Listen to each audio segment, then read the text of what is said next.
जो जिंदा है उन्हें वोटर लिस्ट पर मुर्दा डिक्लेयर कर दिया जा रहा है और जो मर चुके हैं उन्हें जिंदा बताया जा रहा है। मान लिया देश में सांप्रदायिक है, जातिवाद है, लेकिन इसका मतलब ये नहीं है कि यूनिटी एंड डाइवर्सिटी के नाम पर इलेक्शन कमीशन को 509 लोगों को एक ही घर में घुसा दिया जाए। प्रेस कॉन्फ्रेंस में कहते हैं कि हम सीसीटीवी फुटेजेस नहीं दिखाएंगे क्योंकि उसमें मां बहनों की वीडियोस कैसे दिखाएं। अपनी माताओं, बहुओं, बेटियों सहित किसी भी मतदाता की सीसीटीवी वीडियो चुनाव आयोग को साझा करनी चाहिए क्या?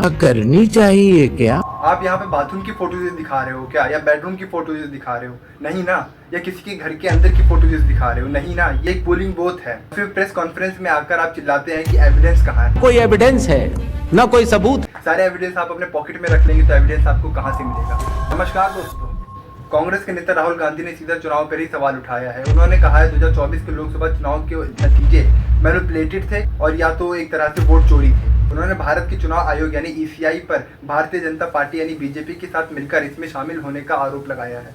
ये आरोप इतना गंभीर है कि इस पर एक बड़ी बहस शुरू हो गई है। इस बहस को 3 हिस्सों में समझा जा सकता है। पहला, राहुल गांधी के आरोप क्या है, चुनाव आयोग और दूसरे पार्टी का जवाब क्या है और इसका हमारे लोकतंत्र पे क्या असर पड़ सकता है। एक असेंबली में 1 lakh fake vote.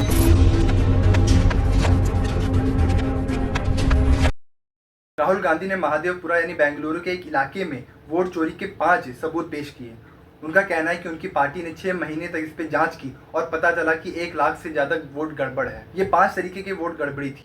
Duplicate voters 11,000 से ज्यादा, फेक एड्रेसेस 40,000 से ज्यादा, बल्क वोटर्स 10,000 से ज्यादा, इनवैलिड फोटोज 4,000 से ज्यादा, मिसयूज ऑफ फॉर्म 6 33,000 से ज्यादा। इलेक्शन कमीशन ने कहा कि शाम 5 बजे के बाद काफी भीड़ लग चुकी थी क्योंकि काफी भारी संख्या में वोट हुए थे। लेकिन राहुल गांधी ने कहा कि हमारे लोग पोलिंग बूथ पर ही खड़े थे, ऐसा कुछ भी नहीं हुआ। इलेक्शन कमीशन कहता है 5:30 बजे बहुत भारी वोटिंग हुई। हमारे पोलिंग बूथ के वर्कर्स कहते हैं 5:30 बजे कोई भारी वोटिंग नहीं हुई। इसी चीज को बहुत ही इजी तरीके से सीसीटीवी से पता किया जा सकता था, लेकिन नहीं। इसलिए राहुल गांधी ने कहा कि इलेक्शन में चोरी करने के लिए ईसीआई बीजेपी के साथ मिली हुई थी। सच्चाई यह है कि हिंदुस्तान में इलेक्शन कमीशन और बीजेपी मिलकर इलेक्शन चोरी कर रहे हैं। ये पूरा का पूरा सबूत ब्लैक एंड व्हाइट में आज हमने। लेकिन दोस्तों, हमारे देश में कुछ ऐसे लोग भी हैं जो मोदी को अपना भगवान बना चुके हैं। तो फिर ऐसे लोगों से लॉजिक की तो कोई बात ही नहीं कर सकते।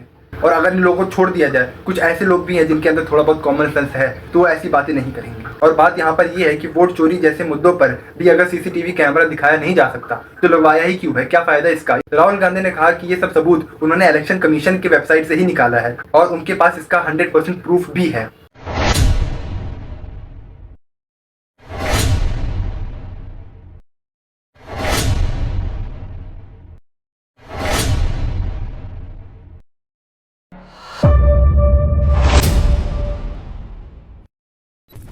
आखिर में दोस्तों, पूरा विवाद हमारे लोकतंत्र के लिए एक बड़ी चुनौती है। एक तरफ बड़ी पार्टी इस वोट चोरी के गंभीर आरोप लगा रहे हैं और दूसरी तरफ चुनाव आयोग और सुप्रीम कोर्ट दावों को गलत बता रहा है।